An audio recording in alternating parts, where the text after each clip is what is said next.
કારેલીબાગ બુડા circle સામે આવેલ Linde કંપનીમાં પાણી ગટરનું જોડાણ ગેરકાયદે હોવાના આક્ષેપો ઉઠ્યા છે. કારેલીબાગ બુડા સર્કલ સામે આવેલ લિન્ડે કંપનીના કોર્પોરેટ હાઉસ લિન્ડે હાઉસના પાણી અને ગટર જોડાણ અંગે સામાજિક કાર્યકર અતુલ ગામેચીએ આરટીઆઈ કરી હતી. જેમાં ચોંકાવનારી માહિતી મુજબ લિન્ડે હાઉસને પાણી તેમજ ડ્રેનેજની કોઈ મંજૂરી અપાઈ નહીં હોવાનું બહાર આવ્યું છે.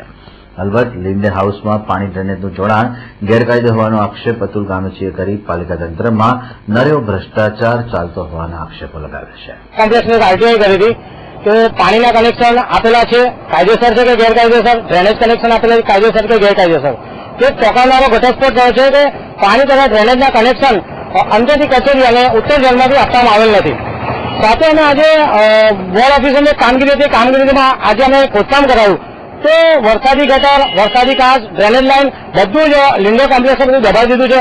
સાથે સાથે કેટલા વર્ષોથી ગેરકાયદેસર પાણી લઈ રહ્યા છે, કેટલા વર્ષોથી ડ્રેનેજ જોઈન્ટ કરી છે, જેના કારણે અમારી ઝુંપડવટી તેમજ અમારી આજુબાજુની સોસાયટીને પાણીની સમસ્યા અને ડ્રેનેજની સમસ્યા નડી ગઈ છે. મારે કમિશનર સાહેબ, મેયર સાહેબને જાણ કરવાની, જો આ કનેક્શન ગેરકાયદેસર હોય તો આના પર તાત્કાલિક મોટા મોટો દંડ ફટકારવામાં આવે અને આ વડોદરા શહેરમાં કેટલા ગેરકાયદેસર કનેક્શનો ચાલી રહ્યા છે એની તપાસ કરવાની અમારી માંગ છે.